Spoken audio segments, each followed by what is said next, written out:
playing for a black tie fair at the Crossville, the country club in Crossville. Yeah.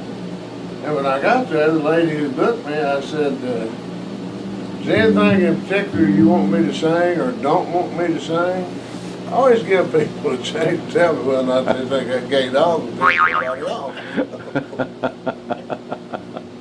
She said, well, the only thing I can think of is be sure and do that dog song.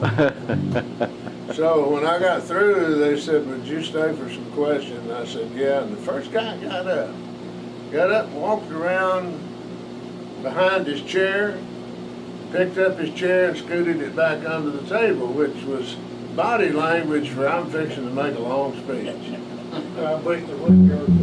Huh?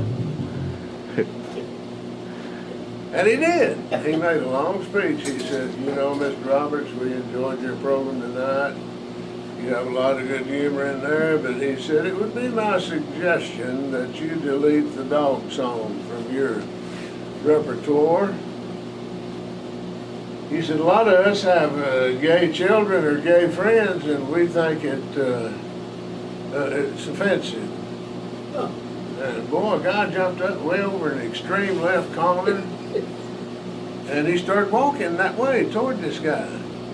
He said, how dare you come in here and pick on our entertainer tonight because he writes a song about a gay dog. I said, what's wrong with you anyway, man? He kept coming and just laying it down. And I'm standing up there thinking, it's just like me to start a young right at a black tie fair. Well, he got right over to him and he was shaking his hand in his face, and he finally went back to his seat. I just said, you know, when I wrote that song, I said, I think everybody ought to be able to laugh at themselves. I said, when I was a politician, there ain't nobody in the world the butt of more jokes than a politician. And I always just grin and bore it, you know. I didn't get upset because somebody told a joke about some politician. And I said, I've got some gay friends that happen to like that song. They can laugh at themselves. So anyway, there you have it, ladies and gentlemen. That's the exciting story of the gay dog at a country club black tie fair. Yeah, we'll be right there.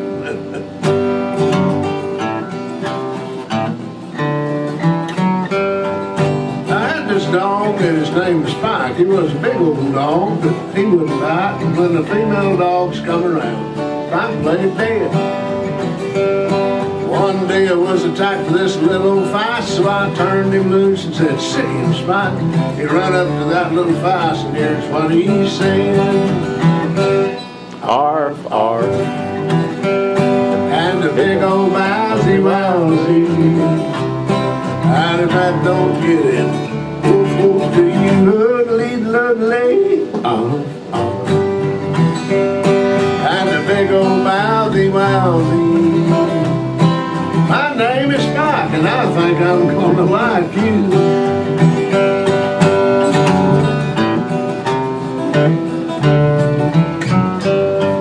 Well, needless to say, I was deeply shocked, so I took him to one of them animal docs.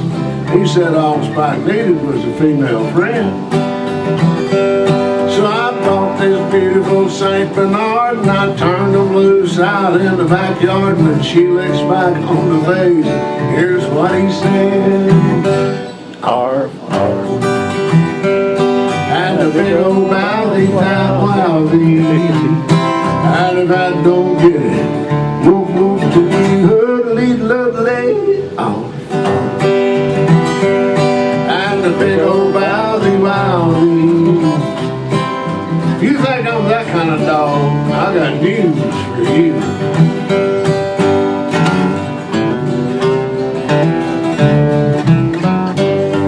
Well, I kept on Spike, just to say the least. He was a very interesting conversation piece, laying on his big silk pillow by the side of my bed. Now, lots of people wanted one of his pups, but every time I tried to bait him up, Spike would just walk away and shake his head. Arf, arf. And the big old wowsy, wowsy. And if I don't get it, whoop, whoop, to you,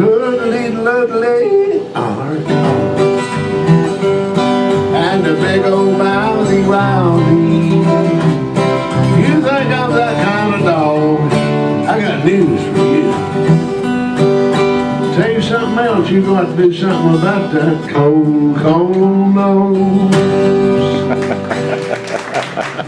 You got to do something about that cold, cold nose.